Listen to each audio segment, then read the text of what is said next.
그러면 이제 지혜가 바른 견해를 바탕으로 한 지혜가 있고, 그다음에 이제 정어, 정업, 정명, 바른 말, 바른 행위, 바른 생각, 요거는 계에 해당하고, 나머지 정정진, 정념, 정정진, 바른 정진하고 정념은 바른 기억, 그다음에 바른 삼매, 요 세 가지는 정에 해당합니다.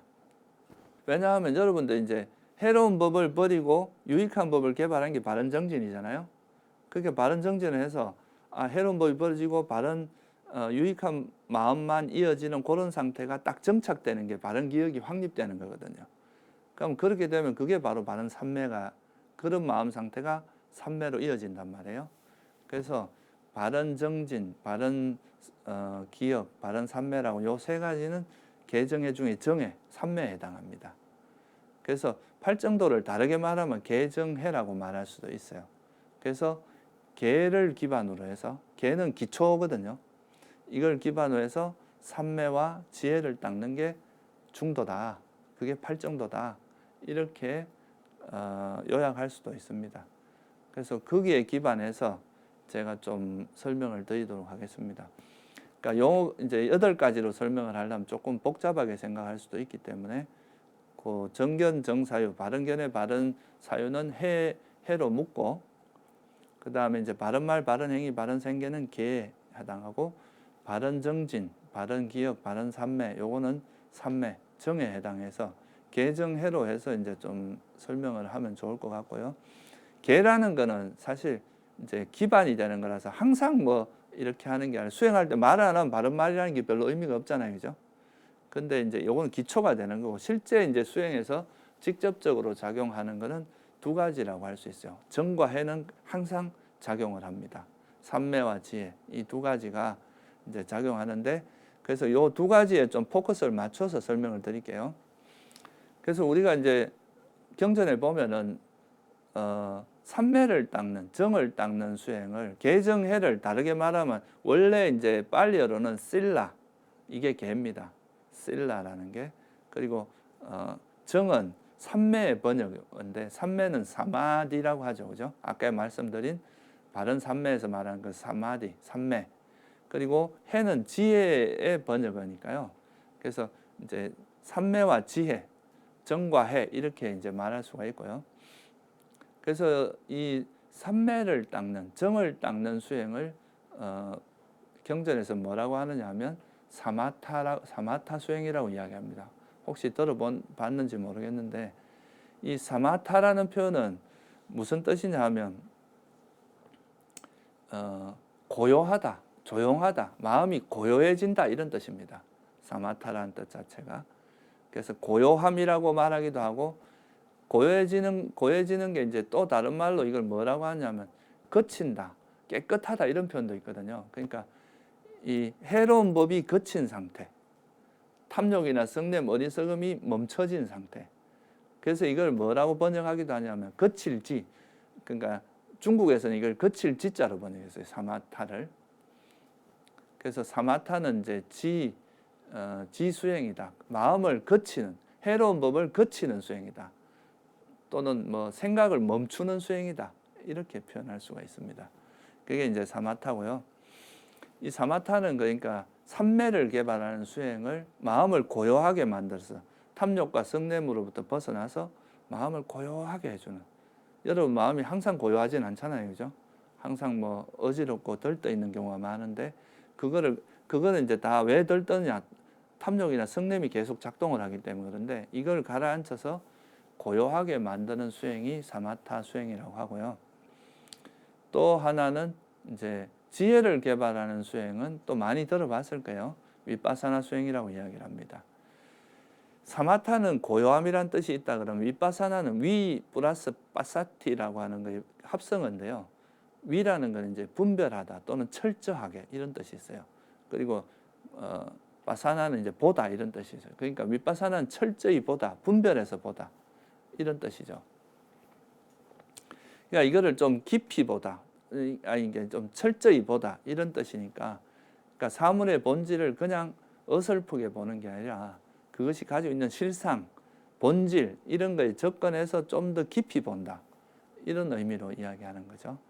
그래서 이걸 이제 그 영어에서는 뭐 인사이트, 그러니까 안으로 이렇게 깊이 본다 이런 의미에서 통찰 수행이다 이렇게 표현하기도 해요.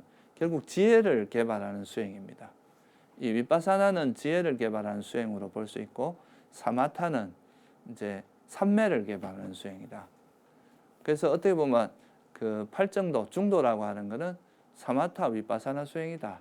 개는 기반이 되고 사마타 위파사나 수행 또는 정해 수행 또는 이 사마타를 중국에서는 지로 번역을 했고 위파사나는 보다 그러니까 철저히 보다 이런 뜻이니까 볼관자를 써서 관으로 번역을 했어요. 그래서 관수행이라고 표현하기도 하거든요.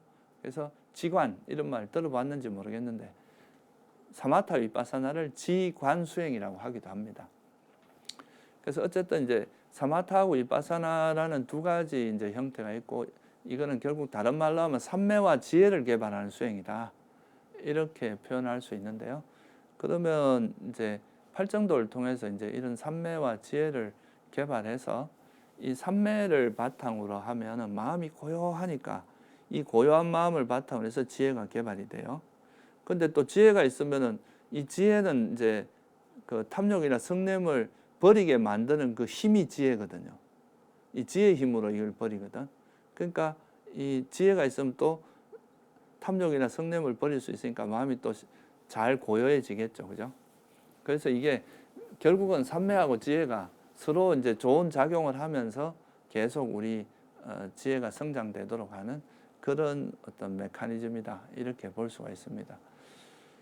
결국은 이제 우리가 깨달음을 얻는 것은 다 뭐를 가지고 얻느냐 하면 지혜를 통해서 얻습니다. 그 앞에서 제가 말씀드렸듯이 우리가 팔정도를 개발하면 뭐를 철저히 알게 된다 그랬어요. 고성제를 철저히 알게 되거든요. 이 세상에 있는 모든 것은 무상하고 괴로움이고 무하다. 불확실하고 정말 마음대로 통제가 안 된다. 이걸 철저히 알면 이 변하기 마련인 것 또는 불확실한 것 또는 내 마음대로 통제 안 되는 것에 대한 애착이 버려지겠죠. 그게 이제 집성제가 버려지는 거거든요. 그러면 이제 버려지고 그러면 멸성제가 실현되겠죠. 그래서 사실은 이제 그런 번뇌를 버리는 최고의 무기가 뭐냐 하면 통찰력입니다. 지혜. 그래서 우리나라에서 이걸 바냐라고 표현하는데 빤냐 또는 바냐라고 표현하는데 지혜가 바로 이 빤냐 이게 이제 지혜. 이걸 중국에서는 그걸 바냐로 번역을 한 겁니다. 그래서 이 빤냐라고 하는 말이 이제 지혜를 뜻하는 거죠. 그러면 이제 삼매를 개발하는 사마타 수행과 이제 지혜를 개발하는 위파사나 수행을 간단히만 제가 좀 소개를 해드릴게요. 그 삼매를 개발하는 수행 중에 가장 대표적인 사마타 수행의 가장 대표적인 수행 중에 하나가 이제 호흡 수행입니다. 근데 제가 아까도 말씀드렸지만 불교 수행은 이제 특징에 따라서 사마타, 위파사나 이렇게 나누고는 있지만 그 지혜 없이 삼매를 닦을 수는 없고 또 삼매가 없는 지혜는 없어요. 그래서 항상 이제 사마타 수행을 할 때도 지혜가 계속 작용을 해야 되고 또 위파사나 수행을 할 때도 삼매가 바탕이 돼줘야 됩니다. 그거를 좀 이해하시고 이제 이런 사마타 수행, 삼매를 닦는 수행의 제일 대표적인 게 호흡 수행인데요. 들숨 날숨을 잊지 않고 이제 이걸 알아차리는 그런 수행인데 이 호흡 수행은 부처님께서도 이 수행으로 선정했던 수행입니다.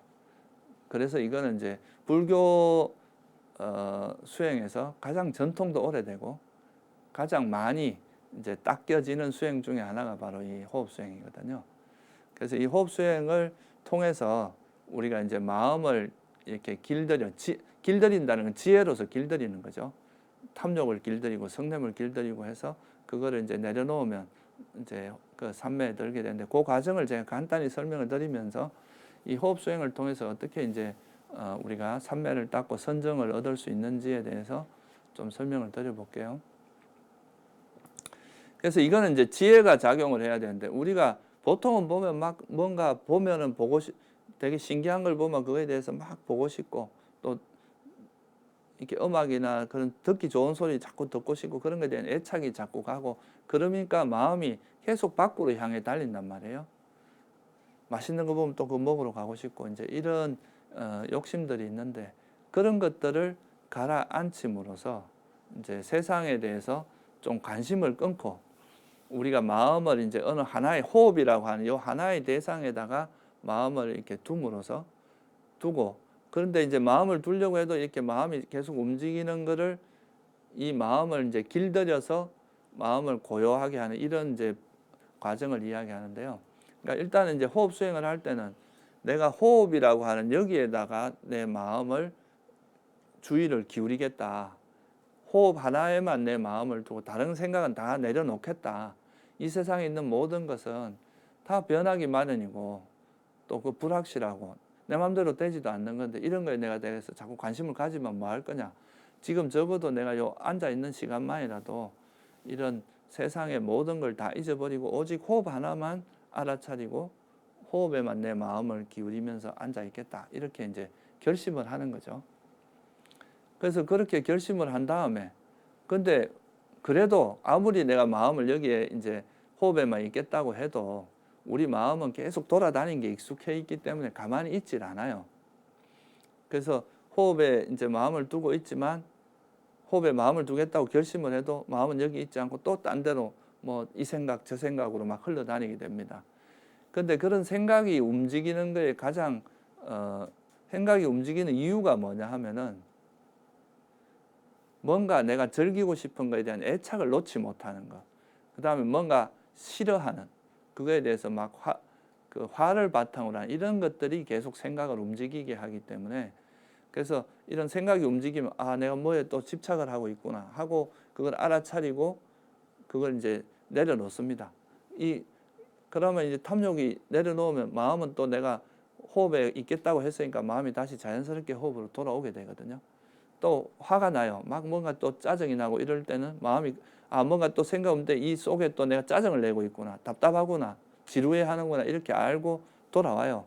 이걸 내려놓고 이렇게 이제 그 생각이 움직일 때마다 그 생각의 이 생각이 어떤 탐욕 때문인지 성냄 때문에 이런 걸 알아차리고 이걸 내려놓고 있으면 자연스럽게 이제 처음에는 이게 마음이 날뛰지만 나중에는 이게 내가 또 너무 집착을 하는구나, 너무 화를 내는구나 이렇게 하다 보면서 마음이 점점 이렇게 가라앉게 됩니다.